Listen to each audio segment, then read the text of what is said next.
Unë jam I bindur që opozita 100% nuk do ta votoj zonjën Osmani as LDK dhe as kush tjetër, sepse këta nuk I përgjigjen interesit kombëtar dhe interesit shtetëror, por këta I përgjigjen agjendave edhe interesat të tyre.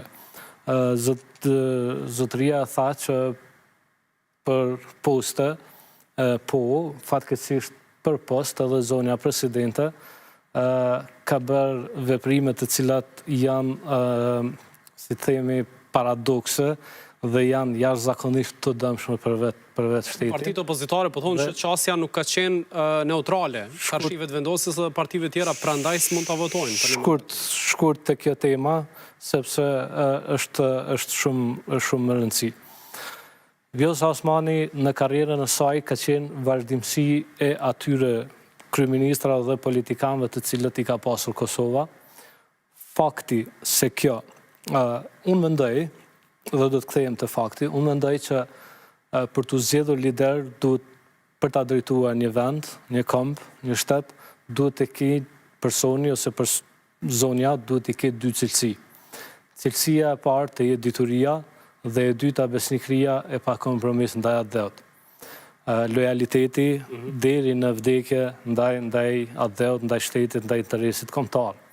Dhe në qoftë se do të ishte e ditur për proceset politike, nuk do të voton të gjykatën speciale në të cilën bota, më thonë, armiqësore ndaj Kosovës e ka votuar gjykatën speciale, në të cilën bota e cila nuk I do shqiptarët u gjykon atyre luftën e tyre për liri.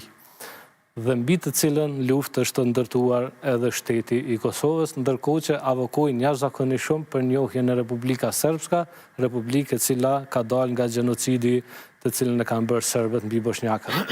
Në dy, po të ishte e ditur, nuk do të votonte asociacionin e vitit 2013 dhe e ripërsëritur në vitin 2015, sepse asociacioni I komunave serbe e defunksionalizon Kosovën së brendshme. Dhe nën 3, nuk do ta votonte demarkacionin, kushtetuta jonë e jep Kosova shtet I pavarur dhe unik dhe I pandashëm. E kemi të cekur në kushtetut I pandashëm. Fakti pse e kemi të cekur me këtë fjali ka qenë për shkak të rrezikut të cilën njerëzit e ditur e kanë parapar që Kosova mund të përballet me probleme të coptimit. Pra, dituria e saj në shkencat politike është jashtëzakonisht e ulët për të qenë në një post të tillë. Dhe e dyta, po të kishte qenë besnike ndaj interesit kombëtar, besnikëria ndaj interesit kombëtar, do ta bënte që të mos I votonte të gjitha këto. Dhe duke qenë se ne jemi një shtet I paradokseve, në vend që jo vetëm Vjosën, po të gjithë deputetët të cilët e kanë votuar demarkacionin, t'i largonim dhe t'i nxjerrnim para përgjegjësisë penale për humbjen e territorit të Qakorit, dhe të mos relativizohet dhe të lehtësohet, sepse është një tradhti e pastër ndaj atë dheut, ndaj kombit dhe ndaj brezave të cilët e kanë ruajtur tokën tonë me mund dhe me gjakderdhje deri tani, dhe t'i kalohet malit zi, domethënë një tokë aq e madhe.